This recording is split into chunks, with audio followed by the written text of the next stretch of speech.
Welcome to another spine-chilling story that will keep you on the edge of your seat. If you enjoy stories that blur the line between reality and the unexplained, make sure to subscribe and hit that notification bell. You won't want to miss what happens next. The autumn rain hammered against the cracked windshield of Clara Whitfield's battered sedan as she navigated the muddy road leading away from what used to be her hometown. In the rearview mirror, she could still see the orange glow on the horizon. Fires that had been burning for 3 days straight, consuming everything she had ever known. "Mama, where are we going?" 8-year-old Emma asked from the back seat, her voice barely audible over the storm.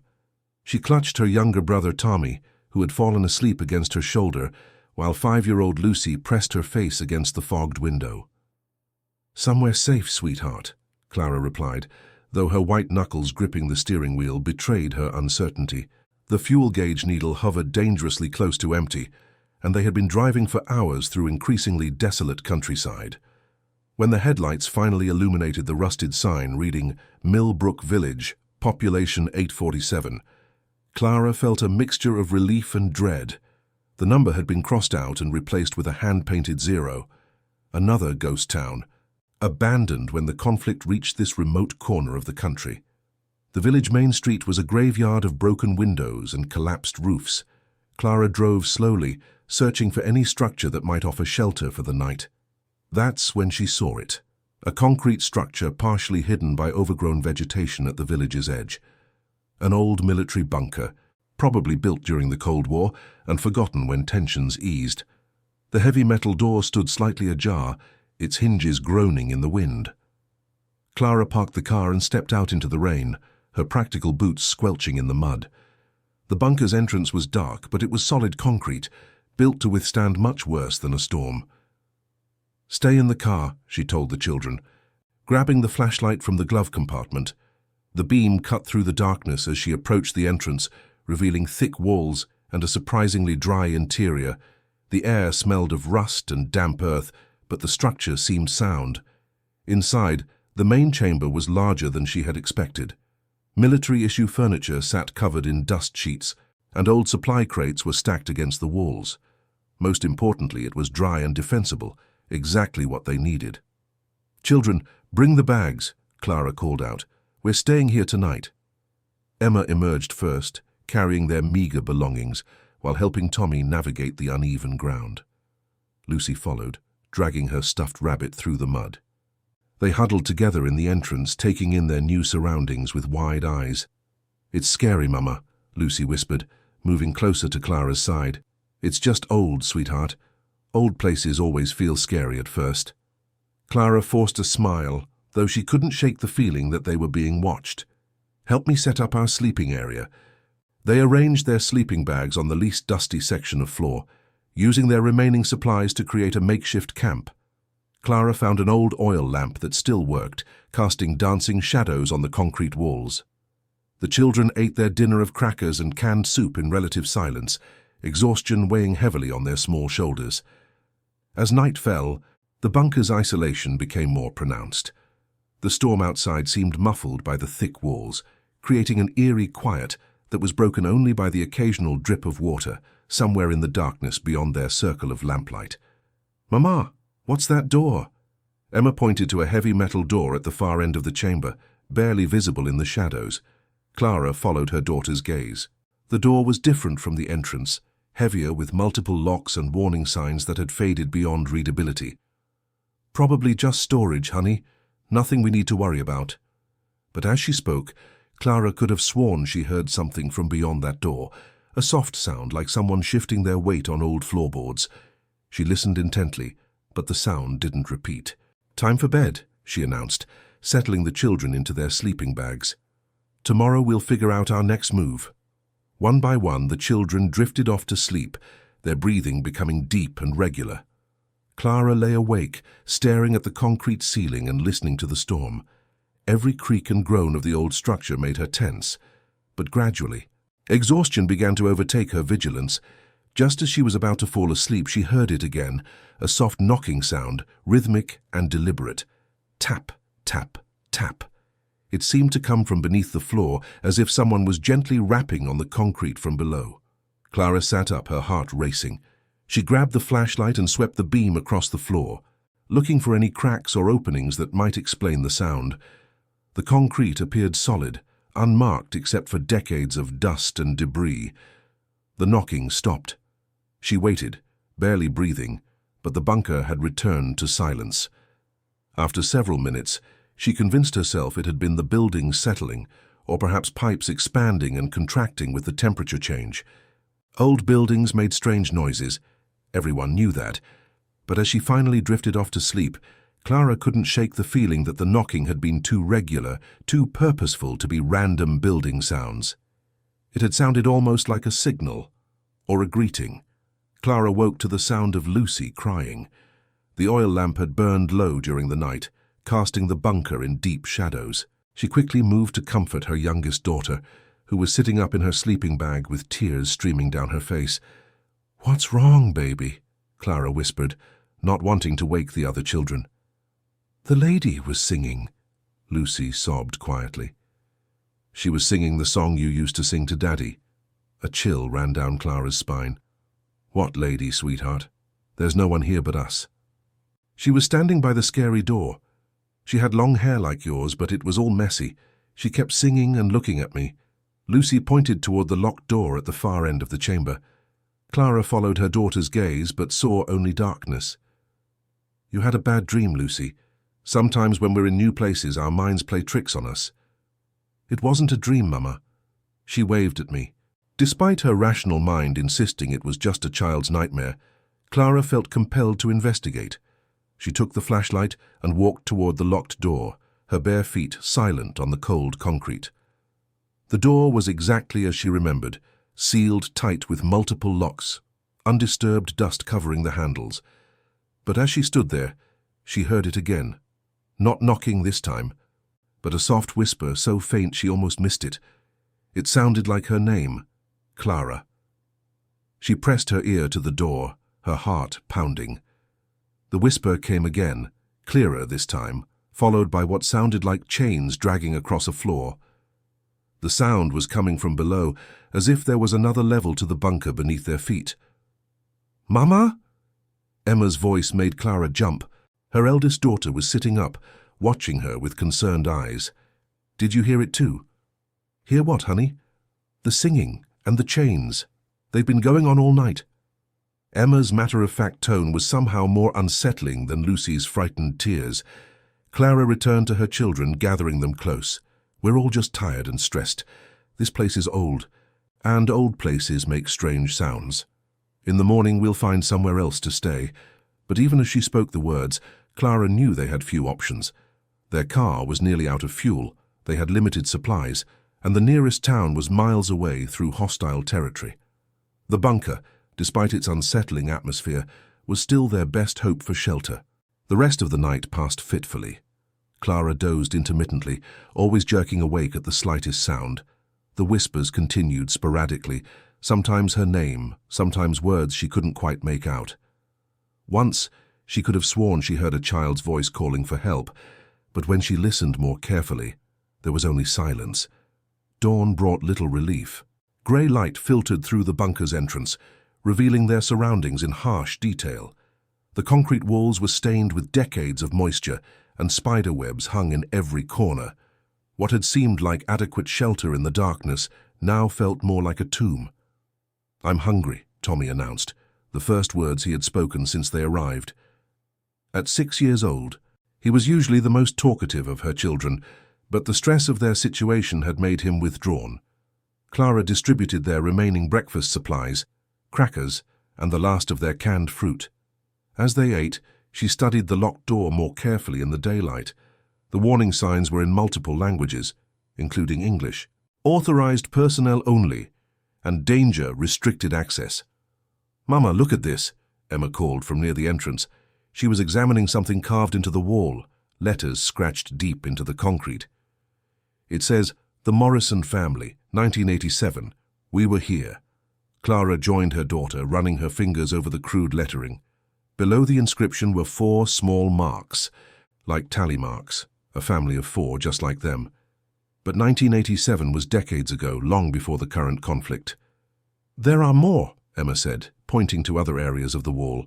Indeed, there were several inscriptions scattered around the bunker's entrance area. Names, dates, brief messages, all from different time periods, some dating back to the 1960s. This place has sheltered a lot of families over the years, Clara murmured, though something about the inscriptions troubled her. They all seemed to be farewell messages rather than simple records of presence. As the day wore on, Clara tried to keep the children occupied while she planned their next move. She inventoried their supplies, studied their roadmap, and calculated how far their remaining fuel might take them.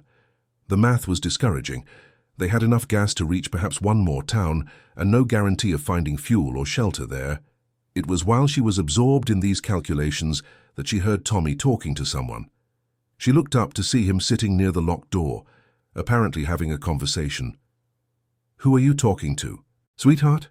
she asked. "The boy," Tommy replied without looking away from the door. "He says his name is Michael. He's been waiting for his family to come back." Clara felt ice in her veins. "Tommy, there's no one there." "He's right behind the door. He says there are lots of people down there, but they can't come up. He wants to know if we're going to stay." Before Clara could respond, they all heard it, a child's voice, muffled but distinct, coming from beyond the locked door. "Please don't leave us alone again." Emma grabbed Clara's arm. "Mama, we need to go, now." But as Clara looked toward the bunker's entrance, she realized the storm had returned with a vengeance. Rain was pouring down in sheets and the wind was howling with dangerous intensity. They were trapped, at least until the weather cleared. "We'll leave as soon as the storm passes," she promised her children, though she couldn't shake the feeling that something, or someone, didn't want them to leave at all. The storm raged for 2 more days, trapping the Whitfield family in the bunker, with their dwindling supplies and the increasingly disturbing sounds from below. Clara had tried to rationalize the voices, old pipes, wind through hidden vents, even mass hallucination brought on by stress and poor nutrition, but when she found the key, all her rational explanations crumbled. It was Tommy who discovered it, while playing with some loose stones near the wall. The small brass key had been hidden behind a loose concrete block, wrapped in an oiled cloth that had preserved it perfectly. Attached to the key was a yellowed piece of paper with a single word written in faded ink: forgiveness. Clara stared at the key, knowing instinctively what it would open. The locked door had been calling to her for days, and now she held the means to answer that call. Every maternal instinct screamed at her to throw the key away, to find some way to leave immediately. But another part of her, the part that had heard her name whispered in the darkness, needed to know what lay below. "Mama, don't," Emma pleaded, somehow understanding her mother's intention. "Whatever's down there, it's been locked up for a reason." "I have to know," Clara replied, surprised by the steadiness of her own voice. "If we're going to stay here, I need to understand what we're dealing with." She approached the locked door with the key clutched in her trembling hand. The children followed at a distance, huddled together for comfort. As Clara inserted the key into the first lock, she heard a sound from below. Not whispers this time, but what sounded like footsteps, as if someone was climbing stairs. The locks opened easily, as if they had been waiting for this moment. Clara pulled the heavy door open, revealing a narrow staircase descending into darkness. The air that rushed up was cold and carried a strange smell, not decay, but something older and more complex. It smelled like time itself. "Stay here," Clara instructed her children, though she knew they would follow anyway. She started down the stairs, her flashlight beam dancing ahead of her. The staircase was longer than she had expected, descending at least 20 feet below the main bunker level. At the bottom, she found herself in a corridor lined with doors, smaller chambers that had apparently served as living quarters. But these weren't military accommodations. They had been modified, personalized, lived in for extended periods. The first door she opened revealed a small room furnished like a child's bedroom, a single bed with a faded quilt, toys scattered on the floor, drawings taped to the walls. But everything was covered in dust, as if it had been abandoned suddenly and never returned to. "Michael?" Tommy's voice echoed down the stairwell. "Michael, we're coming to find you." Clara's blood ran cold. She hurried back to the corridor to find her children descending the stairs, despite her instructions. "I told you to stay upstairs." "We heard him calling," Lucy said simply. "He sounded scared." They continued down the corridor together, opening door after door. Each room told a story. Families who had taken shelter in the bunker over the decades, making homes in the underground chambers. There were bedrooms, a makeshift kitchen, even a small classroom with children's desks and a blackboard. But all the rooms shared one disturbing characteristic. They looked as if they had been abandoned suddenly, with personal belongings left behind and meals half-finished on tables. It was as if entire families had simply vanished without warning. In the largest chamber, Clara found what appeared to be a common area. Chairs were arranged in a circle, and the walls were covered with photographs, dozens of family portraits spanning several decades. She recognized some of the names from the inscriptions upstairs: the Morrisons, the Hendersons, the Kowalskis, all families who had sought shelter in the bunker during various crises over the years. "Mama, look at this," Emma called from across the room. She was standing before a wall covered with children's drawings. Most depicted happy families, houses with smoke coming from chimneys, stick figures holding hands under smiling suns. But scattered among them were darker images, figures trapped behind bars, people crying, and repeatedly drawings of a door with multiple locks. At the center of the wall was a larger drawing, more sophisticated than the others. It showed the bunker from above, with detailed cutaways revealing both levels. But in this drawing, there was a third level below the living quarters, a level Clara hadn't discovered yet. "There's more," she whispered, studying the drawing. "There's another level below this one." As if summoned by her words, they heard it, a child's voice, clear and distinct, coming from somewhere deeper in the bunker.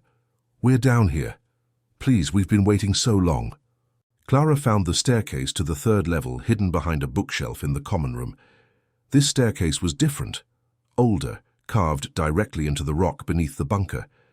As they descended, the temperature dropped noticeably, and their breath began to mist in the cold air. The bottom level was a single large chamber, and what Clara saw there made her understand everything. The room was filled with personal belongings, suitcases, toys, clothing, photographs, all arranged as if their owners had just stepped away. But covering every surface, carved into the stone walls, scratched into the floor, were names and dates, hundreds of them. And there, in the center of the far wall, carved deeper than all the others, was a name that made Clara's knees buckle. David Whitfield, 1985, waiting for Clara. Her husband's name. Her husband who had died in the war 3 years ago. Her husband whose body had never been found. "Mama," Lucy's small voice seemed to come from very far away. "Why is Daddy's name on the wall?" Clara stared at the carving, her mind reeling. 1985. That was the year before they met, before they married, before the children were born. How could David's name be here in a place she had never heard of, dated from a time when he was just a teenager? As she stood there, trying to make sense of the impossible, she heard footsteps behind her. Slow, deliberate footsteps climbing the stairs they had just descended. But when she turned around, the staircase was empty. The footsteps continued, growing closer, and Clara realized with growing horror that they weren't coming from the stairs at all. They were coming from within the walls themselves, as if someone was walking through the stone. "We need to leave," she whispered, backing toward her children. "We need to leave right now." But as they turned toward the staircase, they found their path blocked by a figure standing in the shadows, a tall man with familiar eyes and a sad smile. "Hello, Clara," David said, his voice exactly as she remembered it. "I've been waiting for you to come home." Clara stared at the figure of her husband, her mind struggling to process what she was seeing. David looked exactly as he had the day he left for the war, young, strong, wearing the same clothes she remembered, but there was something wrong with his eyes, something hollow and distant. "You're dead," she whispered, pulling her children closer. "I saw the telegram. You died in the bombing of Riverside." David's smile never wavered. "Did I? Or did I just come home early?" He gestured around the chamber. "This is where I've always been, Clara. Where we've all been. Waiting." As he spoke, Other figures began to emerge from the shadows. Men, women, children, all with that same hollow look in their eyes. Clara recognized some of them from the photographs upstairs. The Morrison family, the Hendersons, all the families who had carved their names into the bunker walls over the decades. "We don't understand," Emma said, her voice barely audible. "What is this place?" An elderly woman stepped forward, Mrs. Morrison according to the nameplate she wore. "It's a sanctuary, dear. A place where families can be together forever, safe from the wars and troubles of the world above." "But you're all dead," Clara said, though even as she spoke the words, she began to doubt them. The figures looked solid, real, more substantial than shadows or hallucinations. "Are we?" David asked. "Or are we simply waiting?" "The bunker has been here for so long, Clara. It was built on something much older, something that understands the pain of separation, the agony of families torn apart by conflict." Clara looked around the chamber with new understanding. The personal belongings, the carved names, the sense of time standing still. This wasn't just a shelter. It was a collection point, a place where families came to be reunited and never separated again. "The war took me from you," David continued, moving closer. "But here, we can be together. The children can grow up safe, never knowing hunger or fear or loss. Isn't that what you wanted when you fled your home?" "This isn't real," Clara said, though her conviction was wavering. "You can't be here. You can't be alive." "Does it matter?" A young boy emerged from the group. Michael, the child Tommy had been talking to. "We're together. We're safe. We're home." Clara felt the pull of it, the seductive promise of safety and reunion. After years of struggling alone, raising 3 children in a world torn apart by violence, the idea of laying down that burden was almost irresistible. Here David could help her. Here they could be a family again. But as she looked at her children, she saw something that chilled her to the bone. They were changing. Emma's eyes were beginning to take on that same hollow look, and Tommy was reaching toward the ghostly figures with a dreamy expression. "No," Clara said firmly, grabbing her children's hands. "This isn't right. This isn't life." "Life?" Mrs. Morrison laughed, a sound like wind through empty rooms. "What life is there above? War, hunger, fear, death. Here, there is only peace." "And stagnation," Clara replied, understanding flooding through her. "And emptiness. You're not alive, you're just preserved, like insects in amber." David's expression darkened.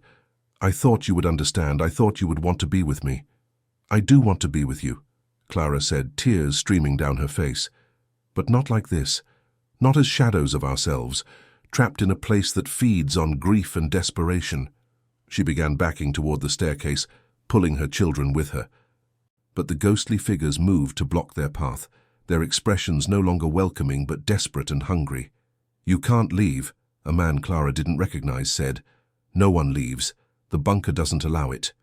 "The bunker doesn't control us," Clara said, though she wasn't sure she believed it. "We choose our own path." "Do you?" David asked sadly. "Look around you, Clara. Look at what the world has become. Where will you go? What future can you offer our children in a world of endless war?" For a moment Clara wavered. The questions echoed her own deepest fears, the doubts that had plagued her since David's death. How could she protect her children? How could she give them a future worth living? But then she looked at Emma, Tommy, and Lucy. Really looked at them. Despite everything they had endured, despite the fear and uncertainty, they were still alive, still growing, still learning, still capable of joy and wonder and love. They deserved the chance to live real lives, not eternal half-lives in an underground tomb. "Because that's what life is," she said, as much to herself as to the ghostly figures. "It's uncertain and dangerous and sometimes heartbreaking, but it's also beautiful and surprising and full of possibilities, and my children deserve to experience all of it." She pushed past the figures, who seemed to become less substantial as her resolve strengthened. David reached for her, his face a mask of sorrow and longing. "Clara, please, don't leave me alone again." "You're not David," she said, though it broke her heart to say it. David would want us to live, not hide. David would want our children to have futures, not just safety. As they reached the staircase, the chamber began to change. The walls seemed to pulse and breathe, and the carved names began to glow with an eerie light. The bunker was fighting to keep them, Clara realized. It had fed on trapped families for decades, growing stronger with each group that chose safety over freedom. They ran up the stairs, the ghostly voices calling after them, pleading and threatening in equal measure. Behind them, Clara could hear the sound of the chamber collapsing, as if their rejection had somehow damaged the bunker's hold on reality. They burst into the upper level, gasping and shaking. The main chamber looked different now, older, more decrepit, as if years had passed in the few hours they had been below. The inscriptions on the walls were fading, and dust covered everything like a shroud. "The car," Clara said urgently. "We need to get to the car."